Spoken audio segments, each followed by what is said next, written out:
이 새벽 우리에게 주신 하나님 말씀은 로마서 16장 17절에서 27절까지의 말씀입니다. 로마서 16장 17절에서 27절까지의 말씀을 우리 다 함께 받들어 읽겠습니다. 형제들아, 내가 너희를 권하노니 너희가 배운 교훈을 거슬러 분쟁을 일으키거나 거치게 하는 자들을 살피고 그들에게서 떠나라. 이 같은 자들은 우리 주 그리스도를 섬기지 아니하고 다만 자기들의 배만 섬기나니 교활한 말과 아첨하는 말로 순진한 자들의 마음을 미혹하느니라. 너희의 순종함이 모든 사람에게 들리는지라. 그러므로 내가 너희로 말미암아 기뻐하노니 너희가 선한데 지혜롭고 악한데 미련하기를 원하노라. 평강의 하나님께서 속히 사탄을 너희 발 아래에서 상하게 하시리라. 우리 주 예수의 은혜가 너희에게 있을지어다. 나의 동역자 디모데와 나의 친척 누기오와 야손과 소시바더가 너희에게 문안하느니라. 이 편지를 기록하는 나 더디오도 주 안에서 너희에게 문안하노라. 나와 온 교회를 돌보아주는 가이오도 너희에게 문안하고 이 성의 재무관 에라스도와 형제 구아도도 너희에게 문안하느니라.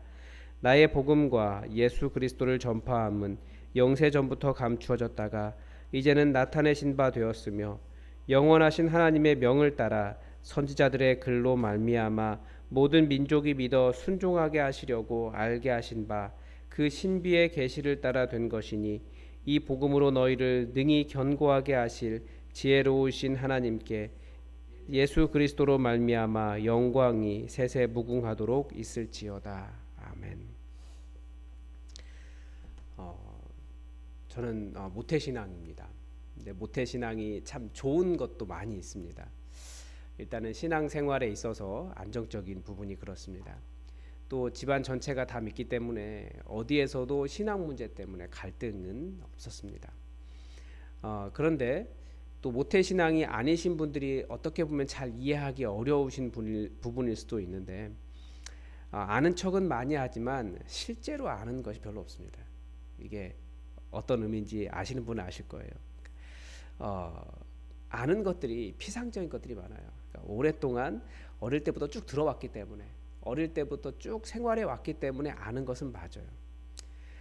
그런데 말로는 모르는 것이 없는데 그게 아직 경험이나 뭐 삶이나 마음까지 가지 못한 내용들이 많이 있다라는 겁니다. 그래서 저는 대학교에 가서야 복음을 전하기 위해서 사람들을 만나고 이야기하면서 내가 말로만 알고 있는 것이 굉장히 많구나. 말로는 유창하게 다 말할 수 있는데 그게 정말 무슨 의미이고 그 믿지 않는 사람들에게 어떤 의미로 다가가는지를 잘 모르는구나. 깊이 고민하며 계속 복음이 무엇인가 그런 고민을 굉장히 했던 것 같습니다.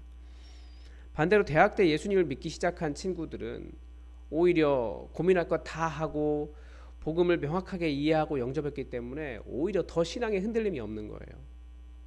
그래서 저는 복음이 명확하지 않기 때문에 그러니까 교회를 가고 신앙생활하는 일이 명확하지 않은 것이 아니고 복음이 명확하지 않았기 때문에 삐지기도 잘하고 하나님 원망도 잘하고 실망도 잘하고 흔들리기도 잘했던 것 같습니다.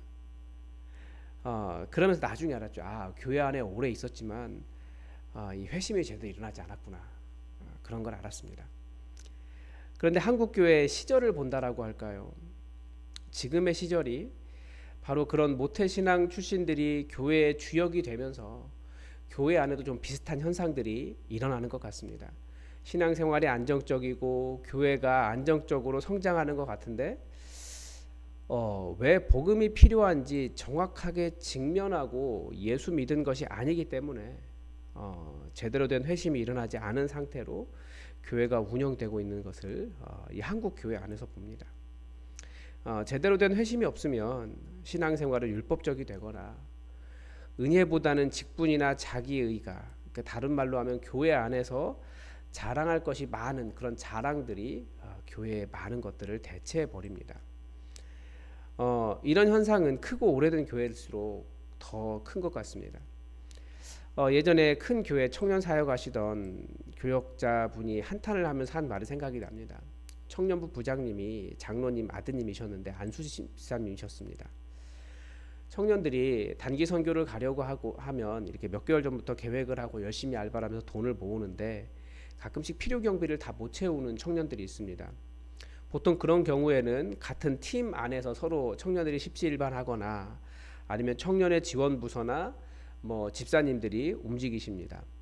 그런데 이분은 그 청년을 이렇게 불러다가 네 돈으로 가라라고 하거나 아니면 그냥 가지 말라라고 이런 식으로 말을 하신다는 거예요.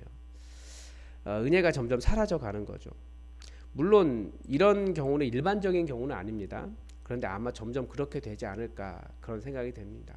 왜냐하면 복음을 머리로만 알고 그 복음 속에서 내가 어떤 용납을 받았는지도 잘 모르고 내가 어떻게 회복되었는지도 모르고 또 내가 복음 때문에 세상을 어떻게 회복시켜야 되는지도 모르고 그 복음적으로 사는 삶을 잘 모르는 거예요. 교회 생활은 잘할 수 있지만 이런 율법이 은혜를 대체하고 있는 현상이 교회 안에서 일어났기 때문에 서신서 안에는 이렇게 은혜로서의 복음을 지키기 위한 노력들이 정말 절절하게 담겨져 있습니다. 오늘 로마서도 그렇습니다.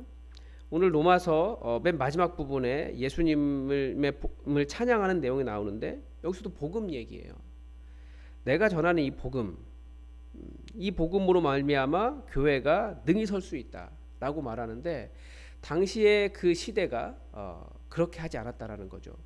복음이 아니라 다른 것 위에 섰고 갈라디아서도 다른 복음 이야기를 하고 있습니다. 그러니까 교회 안에 복음 아닌 다른 것, 그러니까 은혜를 대체하고 있는 현상들이 계속 일어났다라는 거죠. 그래서 이 은혜를 자기 의로 대체하는 것은 다른 복음이다. 이렇게 요약해 볼 수 있습니다. 그래서 이 시대가 복음을 다시 들어야 하는 이유도 거기에 있고 아마 이 시대는 교회 안에 있지만 정말 깊은 회심이 다시 필요한 시절이다. 이렇게 어떤 교회의 시절이 보입니다. 근데 오늘 본문은 아주 명확하고 분명하게 너희가 배운 교훈을 거슬러 분쟁을 일으키거나 거치게 하는 자들을 살피고 그들에게서 떠나라 라고 권면합니다. 예수님 이후에 20년, 30년이 지나면서 그만큼 순수한 은혜의 복음이 큰 위기를 맞이했다는 겁니다. 왜 이런 사람들을 교회에서 배척해야 할 정도로 이것이 회로운가? 18절에서 보면 이 같은 자들은 우리 주 그리스도를 섬기지 아니하고 다만 자기들의 배만 섬기나니 교활한 말과 아첨하는 말로 순진한 자들의 마음을 미혹하느니라. 갈라디아서에서도 다른 복음이 발생하는 이유를 하나님을 기쁘시게 하는 것이 아니라 사람을 기쁘게 하려고 하기 때문에 그런다라고 하는 것처럼 여기서는 같은 말인데 다른 표현이에요. 우리 주 그리스도를 섬기지 아니하고 그러니까 하나님을 기쁘게 하지 아니하고 사람을 기쁘게 자기들의 배만 섬긴다. 교활한 말과 아첨하는 말로 순진한 사람들의 마음을 미혹하느니라. 근데 정말 이단들도 그렇지 않습니까? 이들도 그렇게 하는데 또 넘어가요 거기에. 이단들의 메시지를 들어보면 정말 너무나 유치해요. 그런데 넘어가요. 모든 사람들이 다들 마음속에 하나님을 기쁘시게 이것보다는 내 배를 위해서 사람을 기쁘게 또 자기 의 이렇게 해야지 구원받을 수 있다라고 하는 그런 일들이 일어나기 때문에 그렇습니다. 그러니까 복음이 왜곡되는 것을 가르쳐 주는데 그래서 은혜의 복음을 은혜라고 이야기하면 이 은혜의 복음의 대적은 자기의라고 볼 수 있습니다. 이번 주에 청년들은 이 복음의 권능을 빼앗아가는 행위와 위선에 대해서 배우게 되는데 내가 이 일 때문에 다른 사람보다 더 우월하다거나 자부심을 갖는 그러니까 우리가 하는 모든 일은 다 자기의가 될 수 있습니다. 같은 행위를 할 수 있어요. 복음을 알기 때문에 그 일을 할 수도 있고 자기 의로 그 일을 할 수도 있어요. 그것은 자기가 잘 분별해야 되는 거죠. 사도 바울이 마지막 부탁으로 그런 사람들을 떠나라라고 말하는 것은 그만큼 예수 그리스도의 십자가의 공로를 나의 공로로 가로채는 자기 의를 경계하고 교회가 은혜의 복음 위에 바로 세워지기를 바라고 있기 때문이라는 것을 알 수 있습니다. 이 은혜의 복음이 아니면 결국 교회조차도 유대교와 다를 게 없다라는 거죠.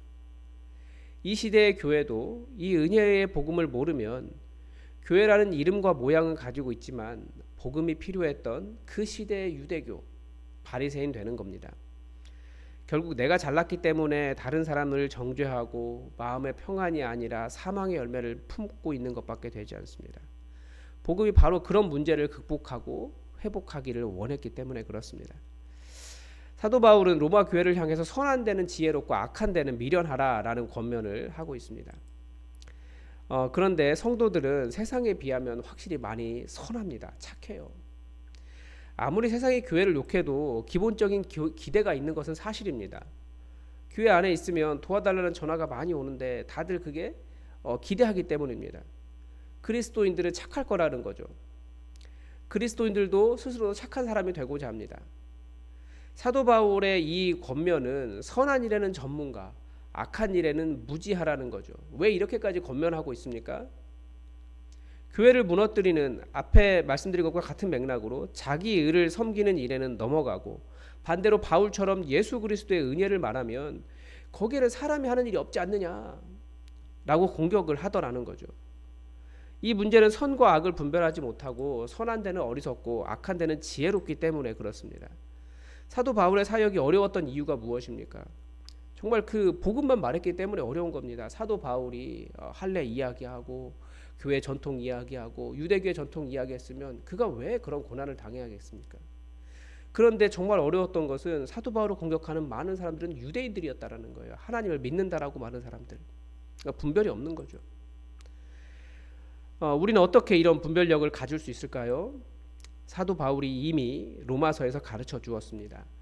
겉으로 좋은 이야기, 말이 되는 이야기, 인간의 의로움을 자극하는 이야기들이 생명의 열매를 맺고 있는가, 사망의 열매를 맺고 있는가, 이것을 통해서 알 수 있다라고 로마서는 길게 이야기했습니다. 그러니까 좋은 이야기인데 그게 다른 사람을 힘들게 하는 이야기이거나 미움을 자극하거나 내 안에 분노를 자극하거나 성도들 사이를 이간질하거나 공동체를 깨거나 믿음보다는 불안을 자극하는 일이라면 그런 사망의 열매를 맺는 일을 떠나라라는 겁니다. 만약에 그런 말을 하는 사람이 있으면 어떻게 해야 될까요? 사도 바울은 떠나라라고 말합니다. 말하지 못하게 해야 되는 거죠. 그래서 그럴 때는 누가 그런 이야기 딱 하려고 하면 이렇게 말해야 된다는 거예요. 반대로 사람의 약점을 덮고 사랑하게 하고 하나님께서 하실 일들을 기대하게 하는 사람들의 말은 잘 듣고 우리는 그런 일에 동참할 필요가 있습니다. 오늘 본문에는 사탄이라는 말이 나옵니다. 흔히 사탄은 영적인 존재라고 우리 생각합니다. 맞습니다. 그런 의미도 들어 있습니다. 그러나 히브리어의 표현으로는 사탄은 기본적인 의미는 대적자입니다.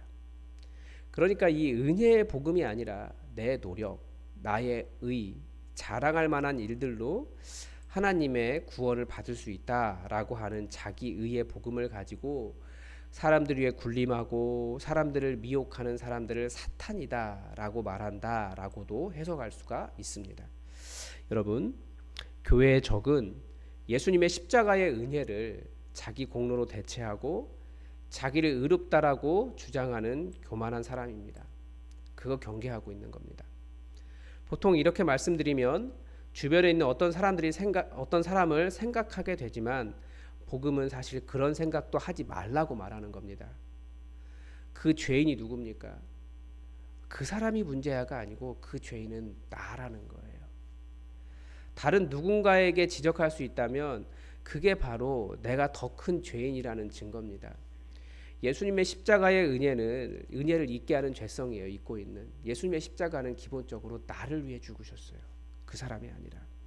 누군가가 생각난다면 그 사람에 대해서 이렇게 손가락질하고 그 사람 떠나야지 이것보다는 내 안에 다시 한번 내가 큰 은혜 받았다라는 마음으로 그 사랑으로 다른 사람을 회복하기 위해서 그렇게 복음의 삶을 살아가는 것이 필요할 겁니다.